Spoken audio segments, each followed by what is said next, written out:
La défaite du Maroc face au Sénégal en finale de la Coupe d'Afrique des Nations n'en finit plus de faire parler. Et si l'heure est à l'apaisement dans le camp des vainqueurs, comme en témoignent les propos du Premier ministre Ousmane Sonko ou de la tribune écrite par El Hadji Diouf, les Marocains n'ont toujours pas digéré. La meilleure illustration en est évidemment les nombreux messages publiés sur les réseaux sociaux par les supporters des Lions de l'Atlas ou certains sites spécialisés. Mais il en est de même dans les colonnes de certains médias plus établis. En témoigne la chronique publiée par le 360 sous le titre « Seule une sanction exemplaire du Sénégal peut éviter que l'on assassine une deuxième fois le football. Ce qui s'est passé en finale de la Coupe d'Afrique des Nations n'est pas une polémique, c'est une alerte », est-il écrit pour commence avant que l'auteur de l'article réclame une décision forte puisqu'une amende et des suspensions ne dissuadent personne. Si la FIFA et la CAF veulent éviter le remake de ce massacre du football, il faut retirer le trophée au Sénégal et le disqualifier du mondial, assène-t-il. La chronique est à l'avenant de cette entrée en matière. Les protagonistes du chaos de la finale de la CAN ont signé un précédent qui met en danger non seulement l'essence même du jeu,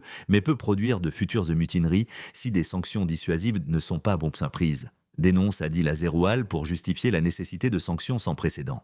Car une sanction trop légère installera l'idée qu'on peut contester les décisions d'un arbitre, quitter le terrain, déclencher le désordre et être récompensé au coup de sifflet final. Invoquant les articles 82 et 84 du règlement, le Sénégal doit être, selon l'auteur, considéré perdante et définitivement éliminé de la compétition en cours. La CAF doit frapper fort, sans trembler, et la FIFA doit se tenir à ses côtés pour aller au bout de la logique. Retirer le trophée au Sénégal, retirer la prime de vainqueur parce qu'on ne récompense pas un comportement qui met en danger l'essence même du football, conclut-il. Il faut assumer la sanction ultime. Disqualifier l'équipe du Sénégal des prochaines échéances internationales, y compris le mondial, la question reste posée. Si tu aimes l'effort que j'ai fourni pour te faire cette vidéo, like la vidéo, abonne-toi pour être informé des actualités en temps réel sur le football.